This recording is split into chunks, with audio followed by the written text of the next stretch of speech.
Sosok Muhammad Al-Fatih, penakluk Konstantinopel yang jenius.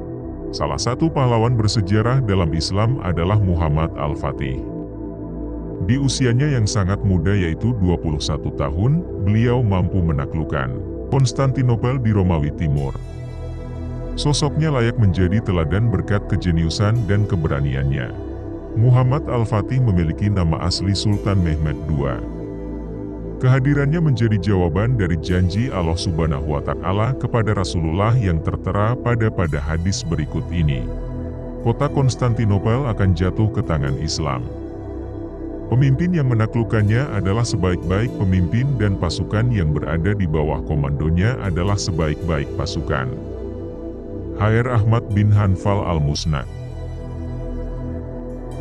Muhammad Al-Fatih adalah seorang penguasa yang terkenal dari Kesultanan Turki Utsmani atau yang lebih dikenal dengan Turki Ottoman.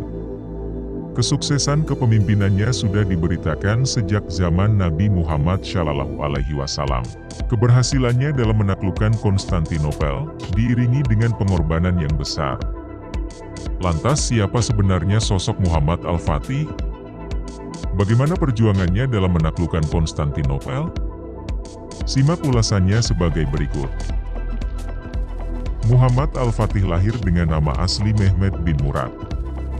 Ia lahir pada tanggal 30 Maret 1432 di Edirne, ibu kota Turki Utsmania. Ayahnya bernama Sultan Murad II yang diketahui merupakan Sultan Turki Utsmania. Ibunya bernama Humahatun yang merupakan istri keempat dari Sultan Murad II.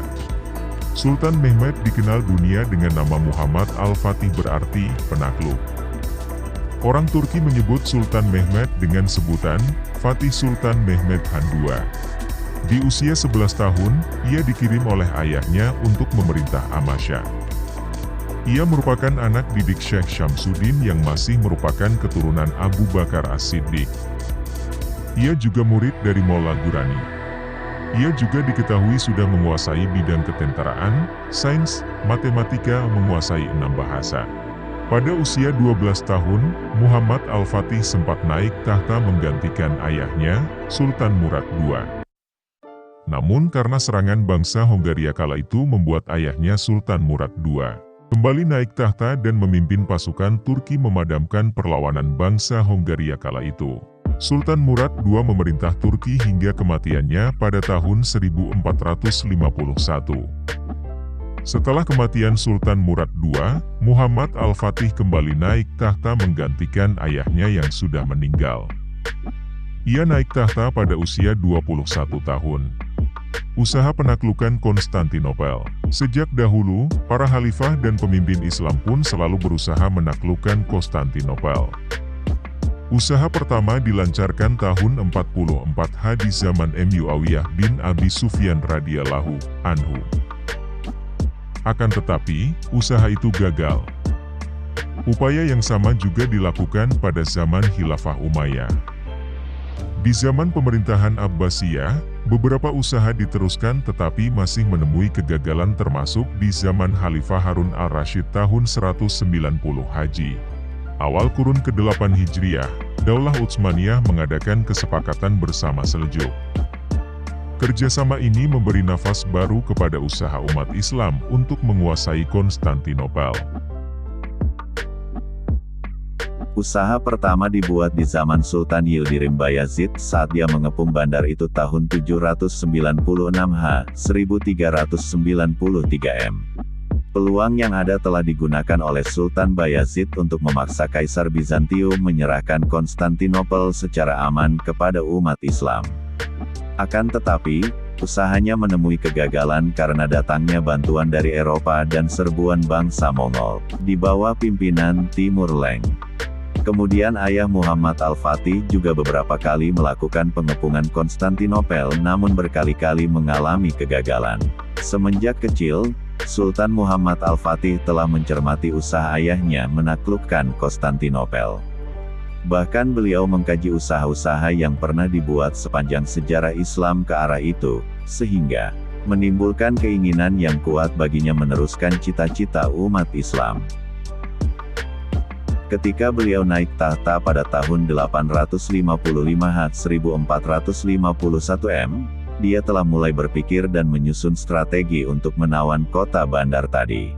Ketika naik tahta, Sultan Muhammad Al-Fatih segera menemui Syekh Semseddin untuk menyiapkan bala tentara untuk penaklukan Konstantinopel. Persiapan pun dilakukan. Sultan berhasil menghimpun sebanyak 250.000 tentara. Para mujahid lantas diberikan latihan intensif dan selalu diingatkan akan pesan dari Nabi Muhammad SAW terkait pentingnya Konstantinopel bagi kejayaan Islam. Setelah proses persiapan yang teliti, akhirnya pasukan Muhammad Al-Fatih tiba di kota Konstantinopel pada hari Kamis 26 Rabiul Awal 857 H atau 6 April 1453 M, di hadapan tentaranya, Sultan Mehmed II atau Muhammad Al-Fatih. Berkhutbah mengingatkan tentang kelebihan jihad, kepentingan memuliakan niat dan harapan kemenangan di hadapan Tuhan. Ia juga membacakan ayat-ayat Al-Quran mengenainya serta hadis Nabi Muhammad SAW tentang pembukaan kota Konstantinopel. Ini semua memberikan semangat yang tinggi pada bala tentara dan lantas mereka menyambutnya dengan zikir, pujian dan doa kepada Allah. Peperangan itu memakan waktu selama 54 hari. Konstantinopel kepung secara besar-besaran oleh pasukan Turki Utsmaniyah di bawah komando Muhammad Al-Fatih. Pasukan Turki Utsmaniyah juga melakukan blokade laut dengan ratusan kapal perang mengepung kota Konstantinopel. Sultan Muhammad Al-Fatih pun melancarkan serangan besar-besaran Konstantinopel yang kala itu diperintah oleh Kaisar Bizantium, Konstantinus XI Palaiologos. Dalam mempertahankan Konstantinopel agar tidak jatuh ke tangan bangsa Turki, Kaisar Bizantium dibantu oleh sejumlah pasukan dari Italia yang dipimpin oleh Giovanni Giustiniani. Selama beberapa hari, Konstantinopel terus bertahan dari serangan besar-besaran bangsa Turki Utsmani. Kerajaan Bizantium dikeliling oleh benteng yang sangat kuat. Usaha untuk menjebol benteng kerajaan Bizantium terus dilakukan oleh pasukan Turki Utsmani menggunakan pelontar batu serta pemanah untuk melemahkan pertahanan benteng. Kemudian menggunakan meriam untuk menjebol benteng kerajaan Bizantium.